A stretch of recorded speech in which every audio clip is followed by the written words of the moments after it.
promote, and I know out there today that there are some veterans, and it may well be that some of you have been very, very happy to see a Catelina flying boat when you have been down at sea. Here it comes, ladies and gentlemen, the PBY Catelina flying boat from Plain Sailing.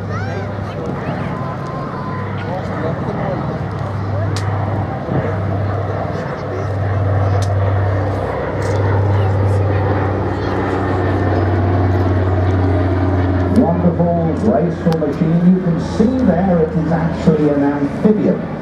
It's got a hull that it can land on the water with a hull, but you see as it flies past you level on the side, the two black discs, well, they're not just discs, they're the wheels. So it takes off and lands on land, or it takes off and lands on the sea. But designed originally as a basic American flying boat. An aircraft of the 1930s and 1940s from Consolidated, as I say, in the USA.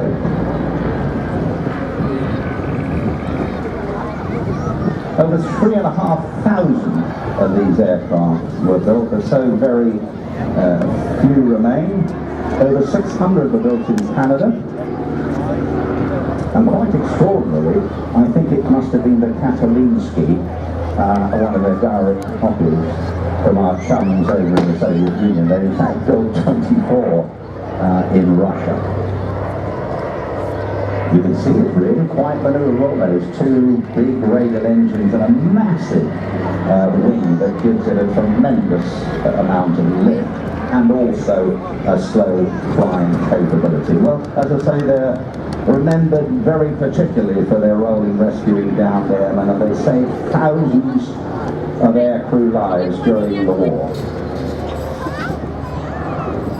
Now, when it was on combat missions, and yes, I'll go over some of the figures for you in a moment, it was called the Cat, but when it was on the air sea rescue missions, it was called Dumbo, so I suppose some of you will remember it as Dumbo.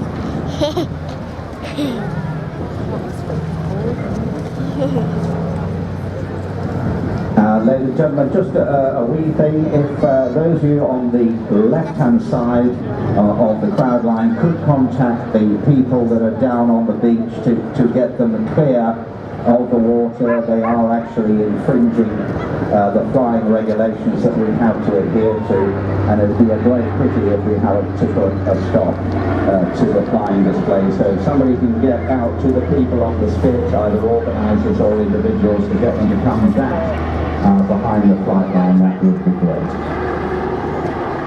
So, there you are. You can see it flies incredibly slowly. It'll cruise though at about 110 knots. On the end of the wings, those are the pontoons. So that when it lands on the water, if the wing goes down, the wingtip doesn't actually dig in and cartwheel the aircraft. Well, here we go. It's got a crew of 10. Pilot, co-pilot, who's when it's fully operational, bow turret gunner, flight engineer, radio operator, navigator, radar operator, and yup, 2 waist gunners and a ventral gunner. Those engines, what a lovely sound. I love the sounds of throbbing radials. 2 Pratt & Whitney 1830-92 twin Wasps, each 1,200 horsepower, so a total of 2,400 horsepower. Cruising, as I say, 125 miles an hour, about 110 knots, can stay in the air, and they have done, for an incredible length of time, almost a whole day. They can get up above 15,000 feet, and have got a very respectable rate of climb, both off the water and the ground, of about 1,000 feet a minute. There it's coming in, the Dunlops are being dangled, an opportunity to prove to you that it really is an amphibious flying boat. Dangling down and dirty, a tricycle undercarriage. You can see the observation turret there on the wheel of the aircraft, just aft of the wing. My favourite really though is these aircraft were used as cats in a rather more aggressive role. They had 3 30 cals. Those are machine guns, 7.62s and standard NATO, 2 in the nose turrets and 1 in the ventral hatch. They have 2 50 cal machine guns, 1 in each waist blister that you can see there at the back. You can carry 4,000 pounds of bombs, depth charges, or torpedoes. So not an aircraft you want to mess with.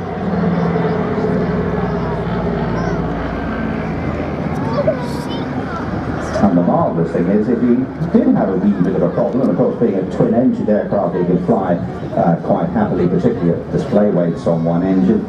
If you really had to, you could just pop it down gracefully there on the water. And not only that, yes, having retracted the undercarriage first, otherwise it could be an interesting landing. It still appears to have one dangling out there, but no doubt that will get pumped up by hand. If he had gone down and land on the water, he'd land on the belly and then could actually drop the gear in the water and taxi up onto the beach towards you.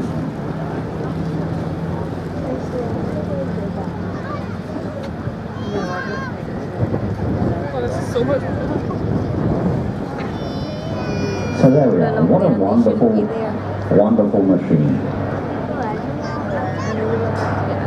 And I can just imagine being a down there and having bobbed around in the cold grey briny for hours, maybe even days, to see this wonderful aircraft and to hear it coming over the horizon. They are, ladies and gentlemen, give a big wave, PBY, the consolidated Catelina for plain sailing. Thank you very much to you guys. Wonderful. Quite a contrast to the blades.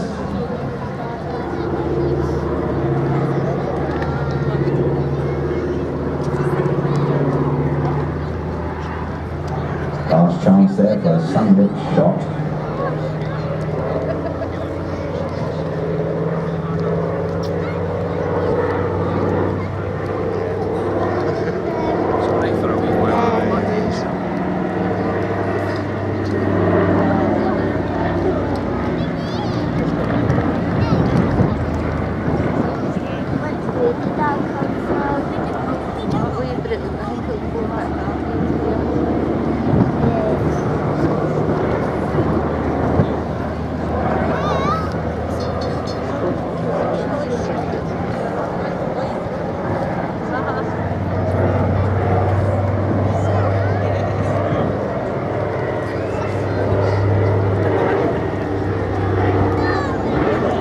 Again, there, a little detail, he is now basically come out of the water configuration, and you can see also that the pontoons retract into the wind. So gear up, pontoons up, and essentially it will be going into land mode. As they go downwind to land at Crestwick, they'll put the gear down.